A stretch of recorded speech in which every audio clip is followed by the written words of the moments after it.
Had a whole sermon planned out today. I hate that. Things always get in the way. Stuff happens. One of them is sitting up here in front of me. It came up here with the little fisherman. It's called Yesterday, Today, and Tomorrow. And I will not get through this until I've read it. That's the obsessive part of me. It says, there are 2 days in every week about which we should not worry. 2 days which should be kept free from fear and apprehension. One of these days is yesterday, and with its mistakes and cares, its faults and blunders, its aches and pains. Yesterday has passed forever beyond our control. All the money in the world cannot bring back yesterday. We cannot undo a single act we performed. We cannot erase a single word said. Yesterday is gone.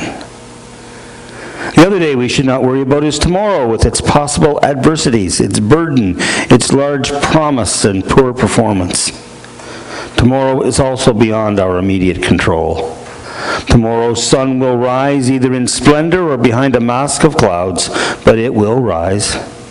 Until it does, we have no stake in tomorrow, for it is yet unborn. This leaves only one day, today.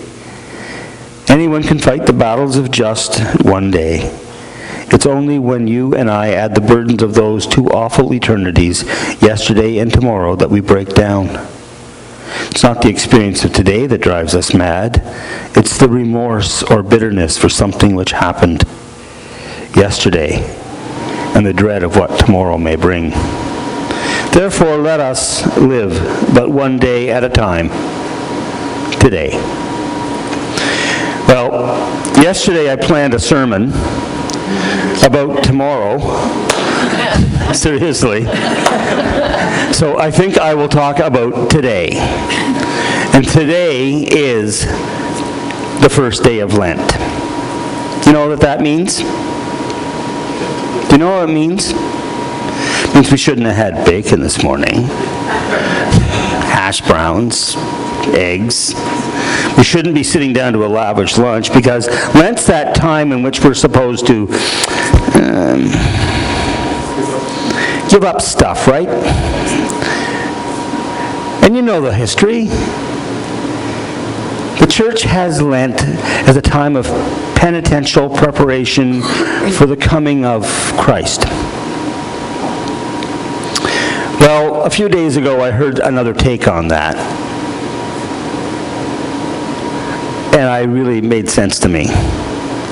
You see, we have spent so much time being penitential about Lent and giving stuff up. How many people have given up chocolate for Lent? It's the perennial one, right? I love it when people give up chocolate. There's more for me. I gave up stuff for Lent a few years ago. I finally found the perfect thing to give up for Lent. I gave up giving up. I don't give up on anything. I'm like a dog with a bone.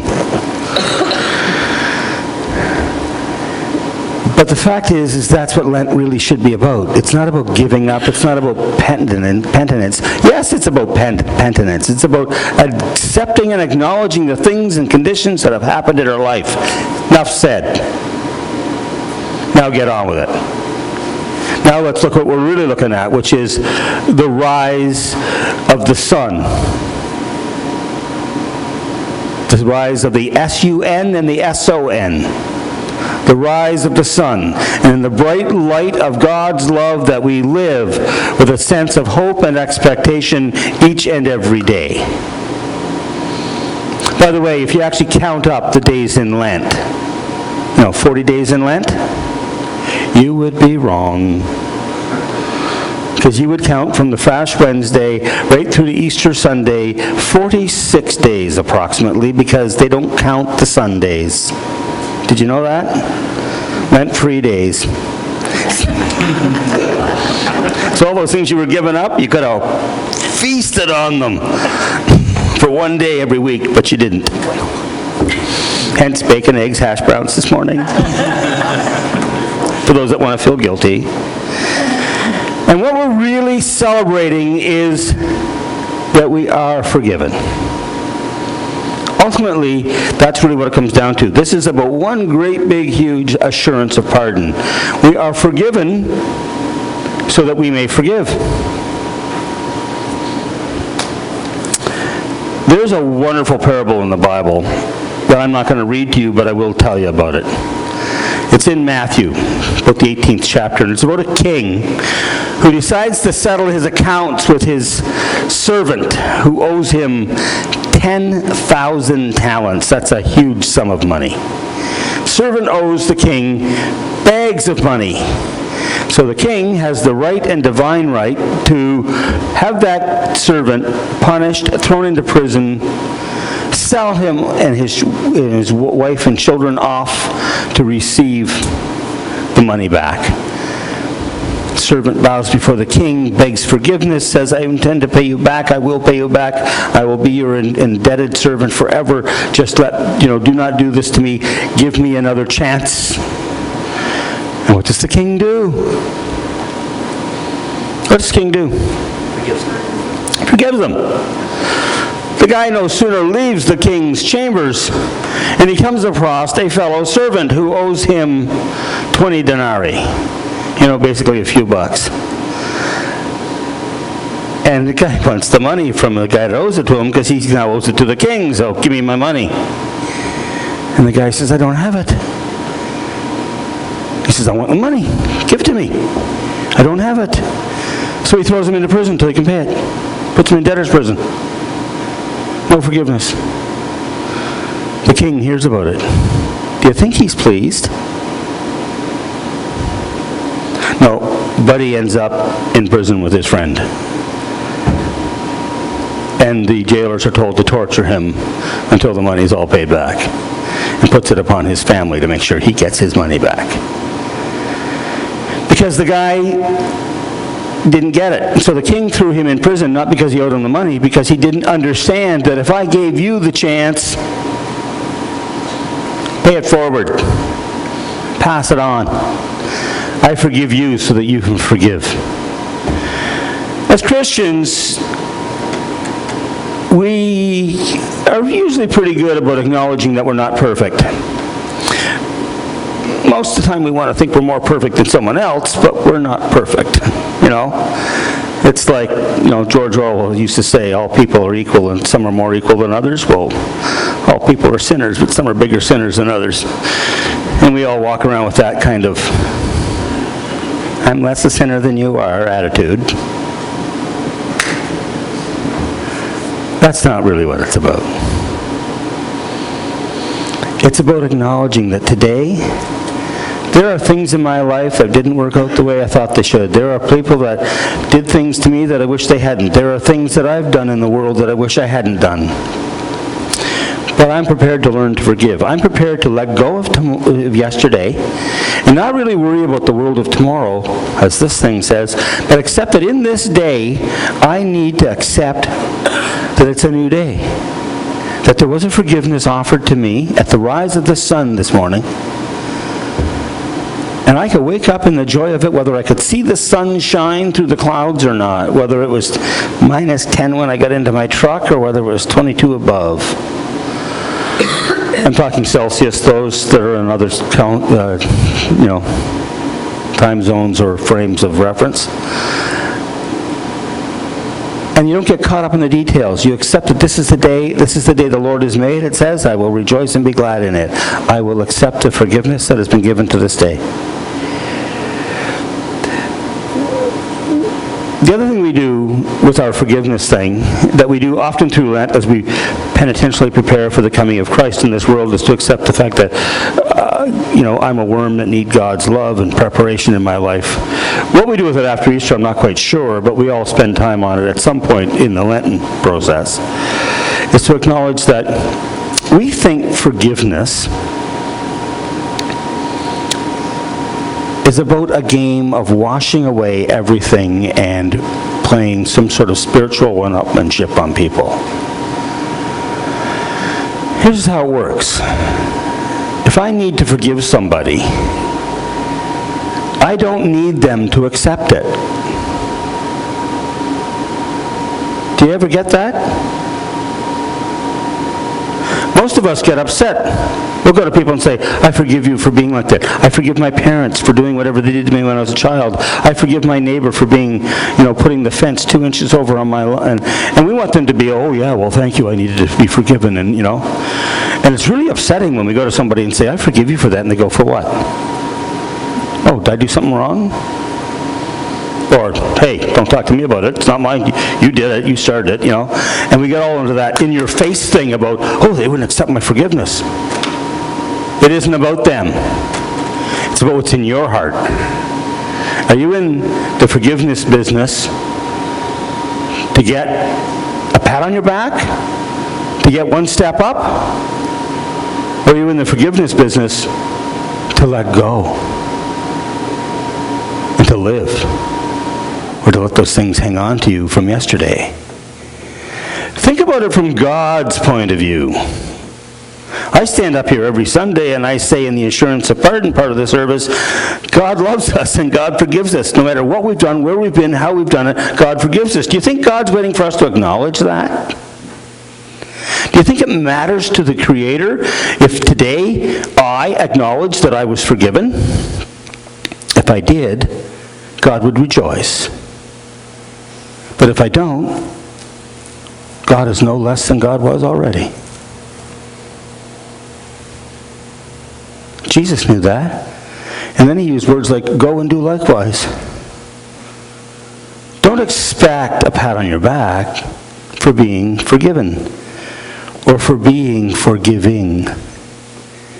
Because the reason I would receive forgiveness is so that I would understand my nature, for good and for evil, for hope and for despair, for love and for compassion.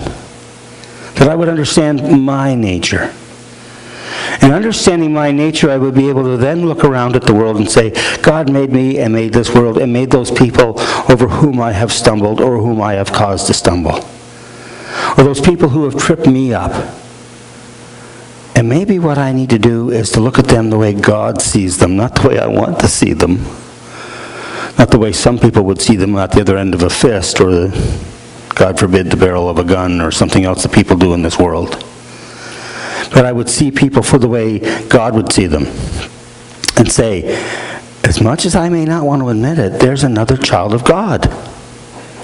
There's another one on whom the sun also rises. And I would need to have in my heart, what? Forgiveness. Forgiveness with no boundaries. Forgiveness with no sense of it will be okay to forgive you this far, but not that far. And it would be okay to have to say that every day about some people, because sometimes being human, it's easy to forget. So instead of worrying about, will I be able to forgive them tomorrow, or will I be able to deal with it tomorrow, it will be today I forgive, today I live, today I am alive. With both a sense of God's righteousness in my life and a sense of that forgiveness to be offered out for my life. That is the reality of faith. It is forgiven to forgive. I knew a guy, this goes back years ago, but he was in one of my churches in Cape Breton. And he had a pretty rough youth. You all know the stories of the Cape Bretoners, right? For those listening to this from Cape Breton on the YouTube, and some of you are, I know you because you've checked in, no names will be mentioned, and you're all safe, and I love you all dearly. But one of these guys, you didn't know that they listened, did you? Everything I say here now goes on the internet. I gotta watch it. One of those guys had one of those misspent youths we all like to dream about. Fast cars, lots of moonshine, irresponsible lifestyle. Caused a lot of grief to some family members and friends. And then had a massive car accident. And walked away from it. And the doctors that saw him in the hospital for his cuts, scrapes, and bruises, and the Police and auto technicians that picked up the vehicle said, "That's just impossible. You can't have lived that way. You can't have survived." But he did. And he cleaned up his act, lived a little better of a lifestyle. I ran into him several years, many years after the accident, and he'd been trying to lead a much better life. And about a month or two after I met him, and he actually come out to a church breakfast and some other stuff that we were doing, and we had a big breakfast program going on in this church. He started coming to church. And eventually he came and asked if he could be baptized. And as an adult, took baptism. And you know, as some of our senior citizens are wont to do, who have come to a church for many years and never taken the time to get to know anybody other than the ones they knew when they started, this lady, after he'd been coming to church for a few months and had now been baptized, said to him one day, "So what's your name?" And he'd been sitting like in the pew next to her for, not far from her, for about 2 or 3 months at the time. And he looked at her and he said, "Forgiven." That's what he called himself. Forgiven. The name he had adopted for himself, if you asked him his name, was Forgiven. He was forgiven. Pretty powerful. He had a real name, but his username, if you want to call it that, his log-on name each day as he got up and logged into life was Forgiven. He was forgiven today. And that's a pretty powerful way to live your life. To wake up and acknowledge, today I am forgiven. And then you live your life with that attitude. So, what is he giving up for Lent? I can tell you that years later, he's probably given up the same thing. What he's given up for Lent is despair, hopelessness, a sense of failure, a sense of I can't accomplish anything. What he has not given up is rejoicing, celebrating the things he loves, albeit being chocolate one of them, and he still eats chocolate in Lent. God bless him. Right? It's not about what you're giving up, it's about why you're doing it. Do you live the day to beat yourself down, or do you live the day to celebrate the life that God gave you? Whatever this is from, or whoever, it's a gift of God. Because it's not the experience of today that drives us mad, it's the remorse or bitterness for something which happened yesterday, and the dread of what tomorrow may bring. Let us therefore live but one day at a time. Let us live today, forgiven to forgive.